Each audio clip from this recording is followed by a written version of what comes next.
Hello बच्चों, कैसे होगे? हम आशा करते हैं सभी हमारे बच्चे क्या होंगे, अच्छे और स्वस्थ होंगे। आज हम अपने YouTube channel vision classes VI में एक नया टॉपिक लेकर फिर अब आपके बीच में आए हैं। आज हम पढ़ेंगे क्या है, जो है डस्ट ऑफ स्नो। क्या पढ़ेंगे? डस्ट ऑफ द स्नो, जो है तुम्हारे क्लास 10, जो है क्लास 10 का पोएम का चैप्टर नंबर 1 का जो है हमने चैप्टर नंबर 1 का जो हमने पहले जो है वीडियो में उसको एक्सप्लेनेशन बहुत डिटेल में किया।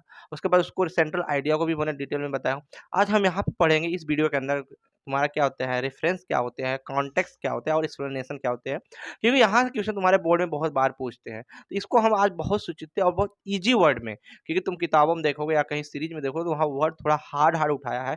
हम यहाँ इसको टेंस में जो कन्वर्ट करके ईजी वे में जो है या ईजी वर्ड में जो समझाने का पूरा पूरा हमने कोशिश करेंगे। ठीक है, और ये वीडियो अच्छा लगे तो वीडियो को लाइक शेयर सब्सक्राइब कीजिएगा। प्रयास कमेंट जो कमेंट बॉक्स में छोड़ दीजिएगा। हम बढ़ते हैं अपने यहाँ जो टॉपिक है, तो हमारा टॉपिक क्या है, ठीक है, देखते हैं। हमारा पहला जो है डस्ट ऑफ स्नो को जो है रॉबर्ट फ्रॉस्ट द्वारा जो लिखी गई कविता है, क्लास 10 का पहला चैप्टर जो है प्रश्नावली है, सॉरी पहला चैप्टर है।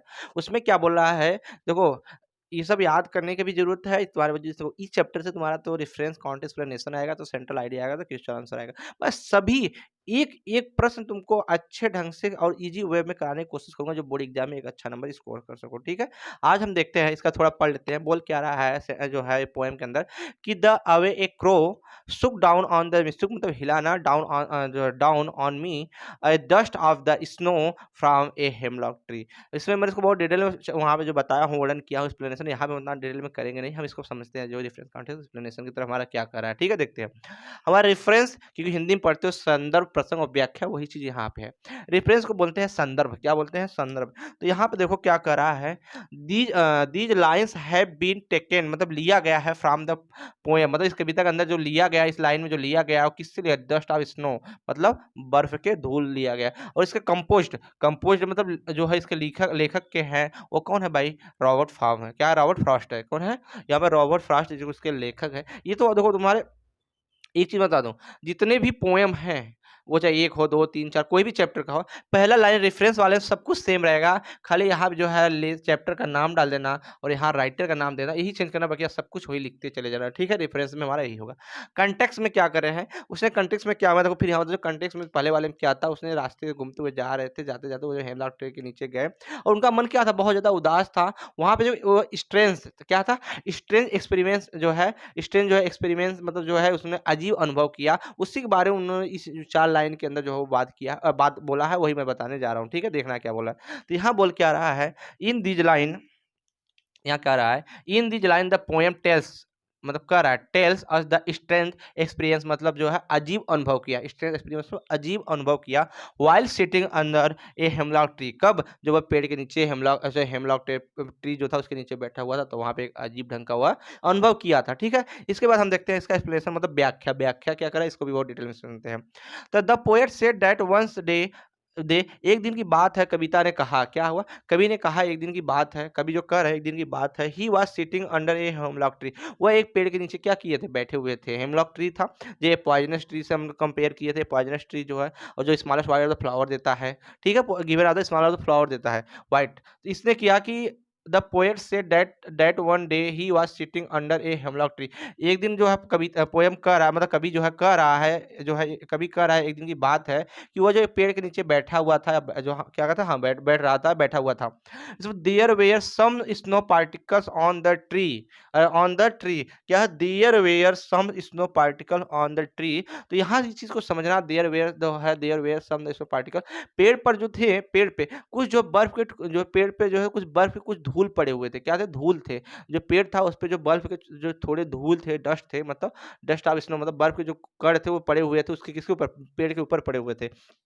आगे बोल रहा है, एक क्रो सुक the branch of the tree, सुक मतलब हिलाना, एक कौवा आया और उस ब्रांच मतलब शाखा को हिलाने लगा। सुक मतलब होता है यहाँ पे हिलाना, हर चीज देखो समझा।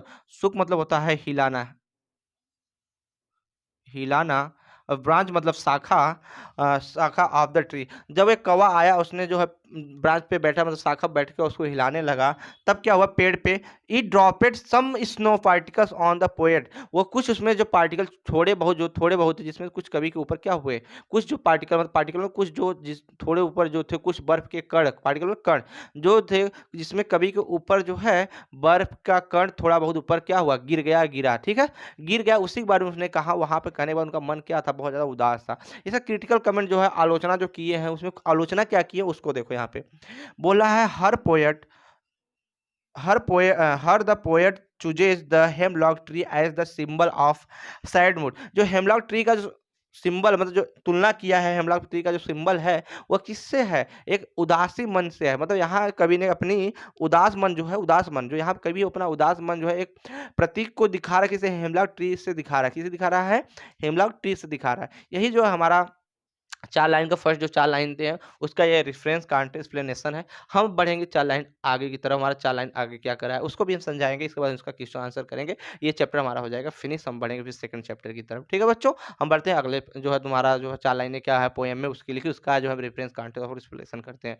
और वीडियो अच्छा लगे तो वीडियो को लाइक शेयर कीजिएगा और प्यार से कमेंट बॉक्स में छोड़ दीजिएगा। और हर क्लास 10 क्लास 12 के सभी सब्जेक्ट का वीडियो जो है प्लेलिस्ट में है, जाके वहाँ आप देख सकते हैं और 2025 में एक अच्छा नंबर स्कोर कर सकते हैं। क्योंकि देखो मेहनत करना आपका है, मेरा क्या गाइड करना, मेहनत कर तुम करोगे उसका फल तुमको मिलने वाला है, एक अच्छा नंबर तुम स्कोर करोगे, मैं नहीं करूंगा। तो इसलिए मेरा काम क्या गाइड कराना, बाकी तुम्हारा मेहनत का है, तुम पढ़ कैसे कैसे नहीं रहे हो तुम्हारे ऊपर डिपेंड है। तुम पढ़ रहे हो और तुम जितना अच्छा और अधिक बच्चों को शेयर करोगे, इससे क्या होगा, तुम्हारा भी एक बेनिफिट होगा कि कम से कम तुम शेयर करोगे या उसको समझाओगे तो तुम्हारा भी जो है नॉलेज बढ़ेगा और हमारा भी जो इसमें मोटिवेशन बना रहेगा, हमारा वीडियो भी आपके बीच में रहेगा, तो हमसे एक अच्छा सा प्यारा सा पढ़ाने में भी अच्छा लगेगा। ठीक है, डस्ट ऑफ स्नो का जो हम आगे वाला वो देखते हैं। अगला आगे वाला हमारा क्या कर रहा है, आगे वाला जो हमारा पैराग्राफ है, जो हमारा पोएम का पहले चैप्टर का जो पोएम है उसका हम आगे का देखते हैं। हैज गिवन माई हार्ट, मेरा हृदय जो है, a change of the mood and the saved some part of the day I had rued मतलब क्या होता है, I I help in the regret, मतलब जो पछतावे से भरा हुआ दिन था, जो उसका मन था बहुत ज्यादा जो पछतावे से भरा हुआ था,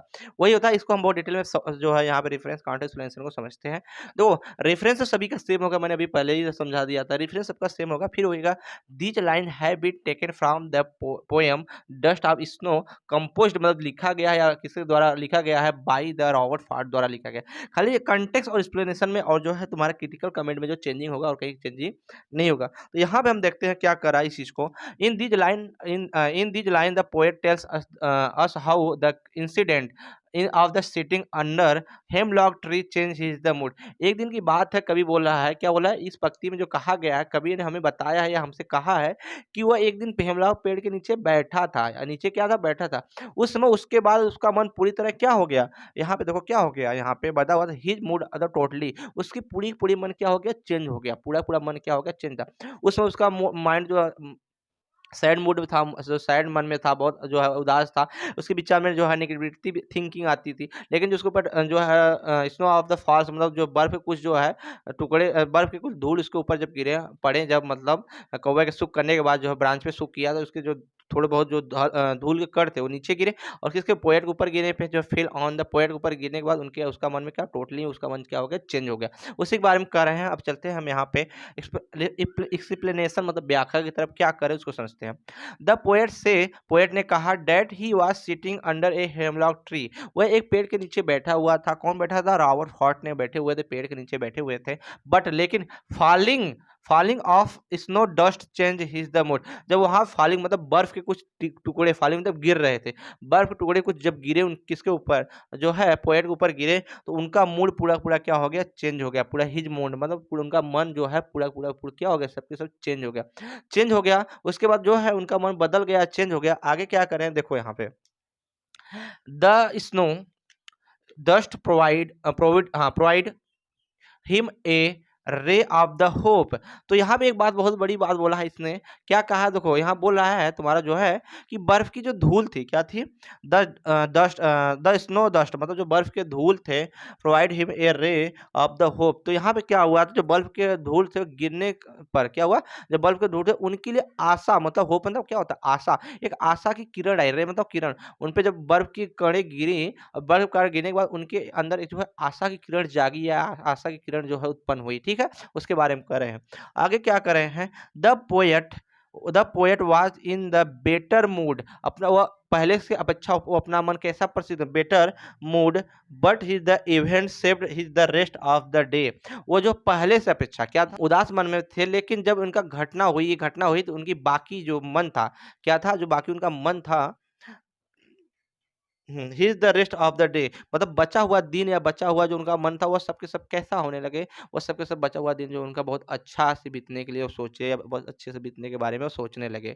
ठीक है? क्या कहे थे यहीं पर, the poet was the in better, यहाँ बोला ना the poet was in the better mood, उनका एक मूड बहुत अच्छा हो गया, but is the event his rest of the day, बाकियों के दिन के पहले की अपेक्षा जो उनका मन था बहुत ज़्यादा, जो और दिन बचा हुआ था उसमें बहुत अच्छा उनका प्रस हो गया। आगे क्या बोल रहा है कि it gave him hope to us the rest of the day।